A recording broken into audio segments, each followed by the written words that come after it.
গতকালই বসিরহাটের বিজেপি নেত্রী সেরিয়া পারভিন তিনি তৃণমূল কংগ্রেসে যোগ দিয়েছেন। আর তৃণমূল কংগ্রেসে যোগ দেবার পর অমিত মালব্য তার ফোন সেরিয়া পারভিনকে তৃণমূলে প্রকাশ করা সেই অডিও ক্লিপিং ইতিমধ্যে সোশ্যাল মিডিয়ায় পোস্ট পর্যন্ত করা হয়েছে। গতকালই সেরিয়া পারভিন যোগ দিয়েছে এবং যোগদান করার পর তৃণমূল কংগ্রেসে তাকে ফোন করলেন অমিত মালব্য, তাকে তৃণমূল ছাড়তে পরামর্শ দেওয়া হয়েছে, এমনটাই কিন্তু দাবি করা হচ্ছে সেই অডিও ক্লিপিং এর মাধ্যমে। मैं टीएमसी में ज्वाइनिंग किया है आज 24 आवर्स हो गया है सर। आपने नाम भेजा था सोमेन राय उनको नाम भेजा था उनसे कांटेक्ट करने के लिए, और कृष्णेंद्र मुखर्जी। अरे दोनों यहाँ काम क्यों करने आया? लेकिन अगर आपको टीएमसी नहीं जाना है, आपका बीजेपी में ही रहना है, आपने मन से स्वीकार किया है, तो आप वापस कल ज्वाइन करिए। मैं आऊंगा, मुझे बताइए क्या विषय है, जो भी विषय ठीक करेंगे। ये कोई 7 दिन का चुनाव के बाद में सब कुछ बदल थोड़ी जाने वाला है।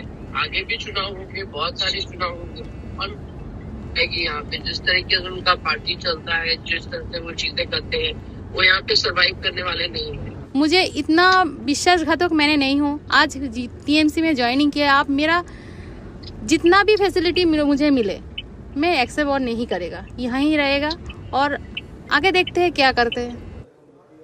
আর এরপরই বিজেপিকে একবারে চড়া সুরে আক্রমণ রাজ্যের মন্ত্রী শশী পাঁচার। আপনি মানুষ পাঠিয়েছেন ভারতীয় জনতা পার্টি, আপনি বহিরাগত পাঠিয়েছেন ওখানে অশান্তি তৈরি করার জন্য, টাকা পাঠিয়েছেন, আপনারা অস্ত্র পাঠিয়েছেন। এটাই তো বিজেপি করেছে আজ এতদিন ধরে, যেটা আমরা বলার চেষ্টা করছি। এই কনস্পিরেসি, তারা যেই ঘটনাটাকে সামনে রাখতে চাইছে সেটা হচ্ছে মহিলা সম্ভ্রম নিয়ে। আগামী দিনে আরো এরকম তথ্য হবে। সিরিয়া অনেক কিছু জানে, সেরিয়া পারভিন জানে যে ওখানে কি হয়েছে, যেটা কালকে কিছু কিছু কথা ও বলেছে। যিনি ন্যাশনাল লেভেলে আইটি ইনচার্জ, তিনি ফোন করছেন, যথেষ্ট গুরুত্ব রয়েছে তার পোস্ট পজিশনে। সিরিয়া যাতে সমস্তটা না বলে ফেলে। পাল্টা রাজ্যের বিরোধী দলনেতা শুভেন্দু অধিকারী তিনিও কিন্তু শাসক দলকে নিশানা করেছেন।